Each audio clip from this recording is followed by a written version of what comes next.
Voilà, on a le bébé Ah, A. et ça doit être le B. Voilà le bébé D. Va chercher Robin, s'il te plaît. Quoi? Quoi, y a un problème? Non, c'est rien, c'est bien déquadruplé.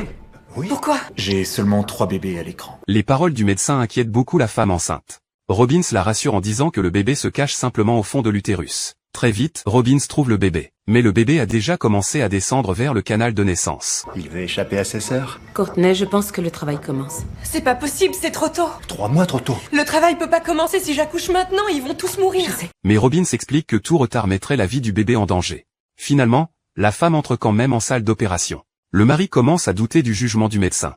Il pense qu'accoucher maintenant pourrait tuer le bébé. Alors il demande au médecin de trouver une autre solution.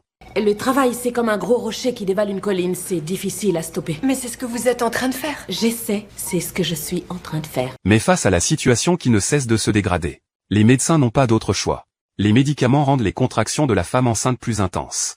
Le médecin ne peut que la distraire par la conversation. Mais c'est alors que le danger survient. Bon, Courtney, Charles est toujours décidé à faire le mur. Quoi? Comment vous le savez? Je le sais parce que je touche ses pieds. En raison de la complexité de la situation, l'hôpital fait immédiatement venir plus de médecins en renfort. En voyant la chambre remplie de médecins, la femme enceinte devient de plus en plus anxieuse. Robbins décide d'accoucher d'abord le plus petit bébé, puis de fermer le col de l'utérus, et de repousser l'accouchement des autres bébés. Cela augmenterait les chances de survie des bébés. Mais les autres médecins pensent que ce plan est extrêmement risqué. La femme enceinte ne survivrait même pas à cette opération. Mais Robbins maintient son jugement. Je m'en remets à mon jugement parce que dans ce cas précis, le vôtre n'est pas plus pertinent. Je sais ce qui doit être fait et je ne vois pas d'autre façon de le faire. Maintenant, écoutez ce que j'allais dire. Bonne chance. Finalement, Bailey choisit de soutenir son plan. Après avoir obtenu le consentement de la femme enceinte, Robbins commence immédiatement l'opération. Grâce aux efforts de tous, le premier bébé naît sans problème.